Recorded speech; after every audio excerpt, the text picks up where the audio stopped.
Good day everyone. Good day sir. I, Lorelai A. Garbino, together with my partner Janran Labra, will tackle the cognitive dissonance theory. So the cognitive dissonance theory is considered one of the most successful and most applied theory both in the field of psychology and of course in communication. So the cognitive dissonance theory was proposed and developed by the late American social psychologist Lyon Festinger in 1957. So when we talk about cognitive dissonance theory, this has to do something with cognition and dissonance. So to understand the theory better, let us dissect one by one these two important terms. So cognition is a mental action or processes in obtaining new knowledge. So in other words, cognition is a process in understanding different things. So the key word here is mental. Dissonance, on the other hand, is a lack of agreement and harmony. So dissonance is the total opposite of consonance, which has the characteristics of compatibility. Now, at this point, I will extensively discuss what this theory is all about. So according to Festinger, cognitive dissonance theory is a distressing mental state that people feel when they find themselves doing things that don't fit with what they know or having opinions that do not fit with other opinions they hold. So in other words, cognitive dissonance theory is the distressing mental state that is caused by inconsistency. So the key word here is inconsistency between a person's two beliefs or a belief and an action. So as you can see, this is the model of the cognitive dissonance theory created by Lyon Festinger. So Festinger assumes and explains that if a person holds two inconsistent thoughts or a thought and an action, dissonance is always created and present. And as humans as we are, we want to appear reasonable or logical within ourselves, so we tend to find ways or apply certain mechanisms that will later be discussed by my partner to get rid of the mental discomfort or dissonance. Thus, it induces an attitude change, and the dissonance created is reduced. Now, the concept of dissonance here pertains to the mental discomfort or the uneasy feeling when a person holds thoughts that are inconsistent with one another, or when a person holds thoughts that are contradictory with his or her actions. So here are some real-life examples of this theory. So first is smoking despite being aware of the adverse health effects of tobacco use. Second, when you love the environment but you use plastic bags. Third, when you are a Christian who values life but also a soldier who swore to protect the land and needs to kill to protect the people. So these situations are an example of cognitive dissonance since their thoughts and beliefs are clashing with their actions, so meaning there are inconsistency. So Festinger said that dissonance is an aversive drive that codes us to be consistent.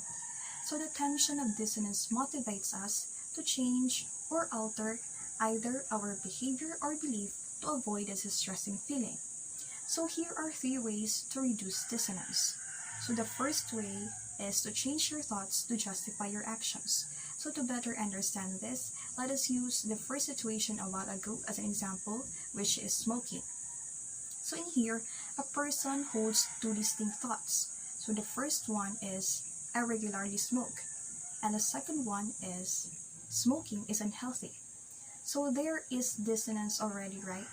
So to get rid of that mental discomfort, one must change his thoughts or cognitions. So let's say, smoking is not that bad, smoking is not unhealthy. So by such, you are reducing the mental discomfort that you are feeling by changing your thoughts. So second is to change your actions to justify your thoughts. So this time, you are totally changing your actions. Let's say, I admit that smoking is bad. I acknowledge the detrimental effect of smoking. Thus, changing your action leads to dissonance reduction. Third is to add thoughts. Let's say, what if I smoke? I eat healthy foods and I go to gym regularly.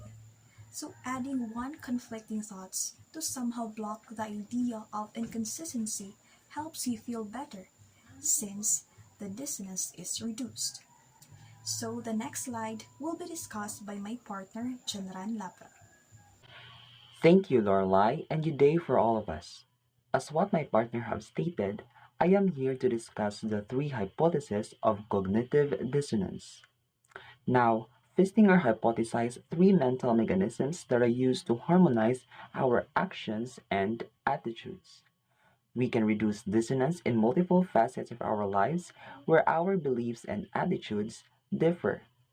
Let's assess these hypotheses and apply them to our lives. Starting at hypothesis number one, selective exposure prevents dissonance.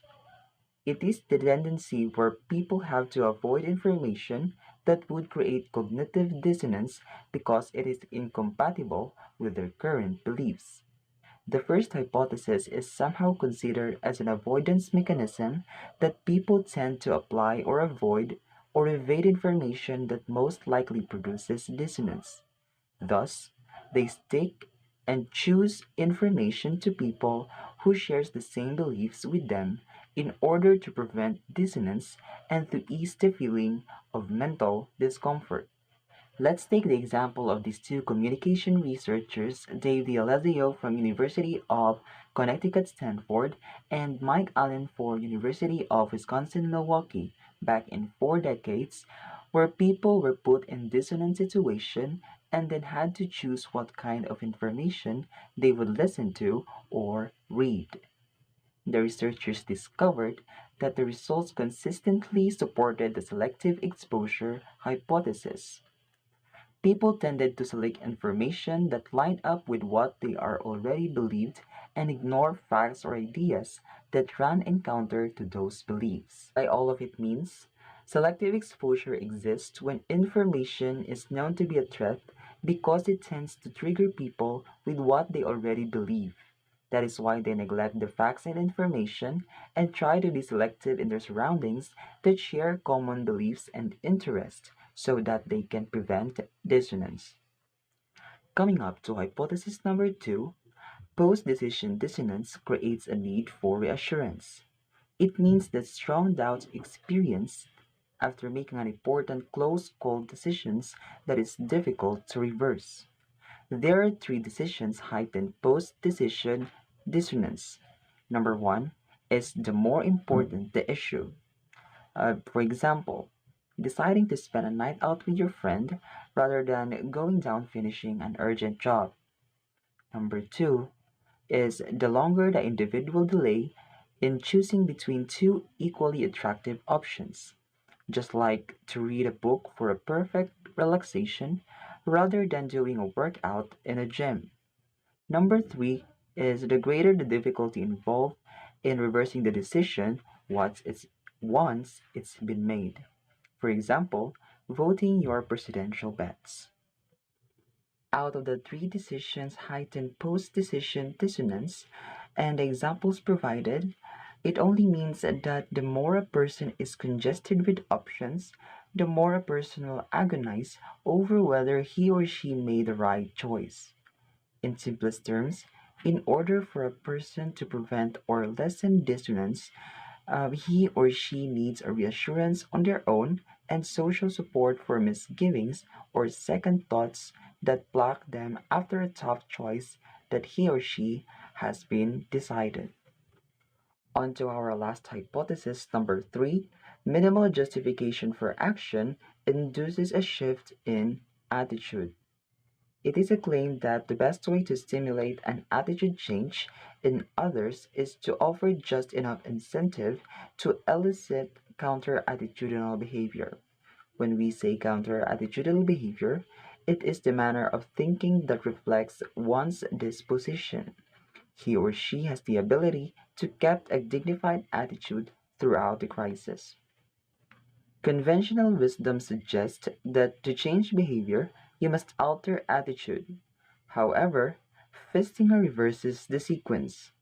He claims that attitude change and dissonance reduction depend on providing a minimal justification for the change of behavior. Seems confusing, right? But don't you worry, here's a video of an example of the famous classic experiment Fistinger and James Carl Smith called Would I Lie for a Dollar? It will explain to you what I was talking about. In the mid-50s, Leon Festinger and his colleague Merrill Carlsmith conducted a classic experiment in which students were engaged in very boring tasks. The students were then given a request by one of Festinger's staff. Okay, that's fine. Let me tell you now what we're actually studying here. It's the effect of preparatory mental set on performance. The rest of the subjects are prepared by being told that the experiment will be very interesting and enjoyable. In fact, lots of fun. Now I have a somewhat unusual request to make of you. The next subject is waiting right outside, but the fellow who ordinarily gives the spiel isn't here. I wonder if you could possibly take his place. As a matter of fact, we figure we'll be needing someone in the future, so I'd like to offer you a $20 retainer and have you remain on call for us. Would that be all right? $20? That'd be fine. Half the students were randomly assigned to the group that received $20 for lying that the experiment was fun. The other half were given only $1 for lying. Dollar as a sort of a retainer and have you remain on call with us. Would that be all right with you? Yes, that'll be all right. The cognitive dissonance came from the knowledge that the experiment was in fact boring, and $1 was insufficient reward for lying. Many of the $1 subjects actually convinced themselves that the experiment was fun after they made their decision, to reduce the dissonance between their prior beliefs and their behavior. They came to believe a big lie for a small incentive. To a girlfriend of mine who participated in an experiment last week, and she said it was very tedious. Oh, I don't think that was the same experiment because this one wasn't boring at all. I didn't think so. The $20 subjects, on the other hand, felt no dissonance because they felt comfortable in lying just for the money. He said it was pretty miserable, and that I should do everything I could to get out of it. Well, I think maybe your friend was wrong. Perhaps it was a different experiment because this was a lot of fun. It appeared to me as if it were a puzzle. We had to turn these knobs, and I tried to figure out what we were doing it for, but I really couldn't figure it out. I'm sure I'll have better luck. Other theories might predict that the man who was paid most would have the highest motivation for enthusing over the dull task and would be most sold on it himself. Cognitive dissonance theory leads to an exactly opposite prediction. The man who is paid $20 knows that the task is dull, but he also knows that he had sufficient justification for saying that it wasn't. Did you enjoy working on the manual test? Well, it really wasn't too enjoyable. In fact, it was rather boring. How about the man who is paid $1? He knows the task is dull, but he has two discrepant thoughts. He also knows that he did not have sufficient justification for saying that it wasn't. For him, there is dissonance. Time after time, we have seen what follows. He reduces the dissonance by changing his opinion about the dullness of the task. Did you enjoy working on the manual test? Yes, I enjoyed it. Would you like to participate in such an experiment again? Yes, I... The experiment has been concluded by Fistinger stating that if one wanted to obtain private change in addition to mere public compliance, the best way to do this would be to offer just enough reward or punishment to elicit compliance, which signifies that the less incentive or reward you can give to someone in order to change their action and attitude, the less dissonance they will likely to experience.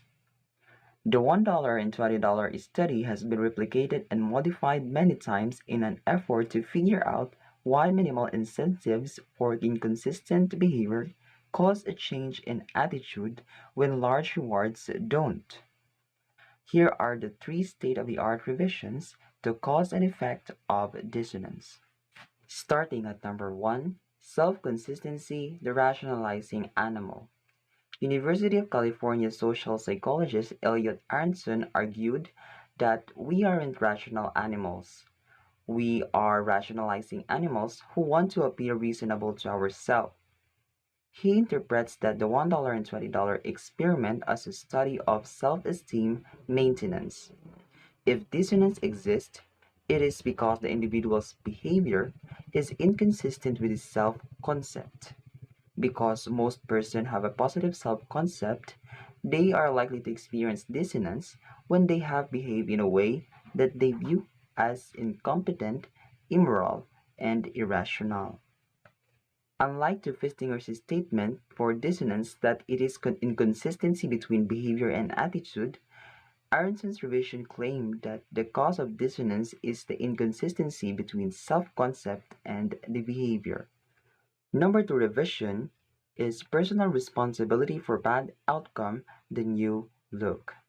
Princeton psychologist Joel Cooper agrees with Aronson on the logical inconsistency. Yet, he's not convinced that Aronson's concern for self-consistency captures the real cause of the acute mental discomfort. In his New Look model of cognitive dissonance, Cooper argues that it's the knowledge that one's action to have unnecessarily another hurt person that generates dissonance. Cooper concludes that dissonance is a state of arousal caused by behaving in such way to feel personally responsible for bringing an aversive event. In simplest terms, this revision explains that when people feel bad for hurting others, there is dissonance within themselves. Unlike Fistinger's, that dissonance is created when there are two inconsistent thoughts. The number three and the last revision will be tackled by my partner Lorelai together with her two other remaining topics to wrap up this discussion. So the third revision is the self-affirmation to dissipate dissonance by Claude Steele. So in the former revisions by Elliot Aronson, which is a self-consistency, and the new look by Joel Cooper, it focuses more on how dissonance is created. However, the self-affirmation approach talks about how dissonance is reduced. So Steele does not assume that dissonance always drives people to justify their actions by changing their attitudes, which is very opposite to the original concept of cognitive dissonance theory. This approach explains that denial, forgetfulness, and trivialization of the incident is a better alternative to attitude change, which means that if a person has dissonance or when a person feels mental discomfort, one might not need to apply the three ways or the three mechanisms that were discussed earlier to restore consistency. But this only works for people who have high self-esteem, meaning people who have positive regard or positive outlook in life. Because if a person has high self-esteem, it would be easy for that person to deny the incident that caused him dissonance, and that dissonance will just fade away quickly. Now let's go on to the theory into practice, persuasion through dissonance. So this theory belongs to interpersonal influence because it focuses on attitude change as an end product of dissonance. So this is how persuasion works through cognitive dissonance. First, don't promise lavish or abundant benefits. Then, work to develop friendly relationship within a subject. This is to avoid triggering the selective exposure, and you will be there when post-decision dissonance occur.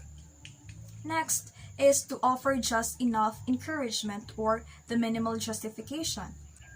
Next is to avoid making an offer that the subject cannot refuse, as long as counter-attitudinal actions are freely chosen and publicly taken. Lastly, induce compliance by getting the subject to grasp potential downside of the behavior of others. Let's proceed to the critic. So the first critic of this theory is Fessinger never specified a reliable way to detect the degree of dissonance. And the second one is self-perception theory is a simpler explanation than cognitive dissonance. So let's discuss the first one. Since Fessinger never specified a reliable way to detect the degree of dissonance, psychologist Patricia Devine and her colleagues refer to an instrument called dissonance thermometer. So this instrument gauge the physiological or the physical measures like the galvanic skin or the sweaty palms. So galvanic skin or sweaty palms happens when a person has dissonance. So the second one is a self-perception theory by Daryl Bem. So this claims that we determine our attitudes the same way outside observers do, by observing our behavior. So compared to cognitive dissonance theory, in which dissonance creates or causes an attitude change, this theory does not involve dissonance to induce an attitude change. This only involves logical observation of oneself. So that's all for today, and I hope you gained something from our discussion. Thank you for listening.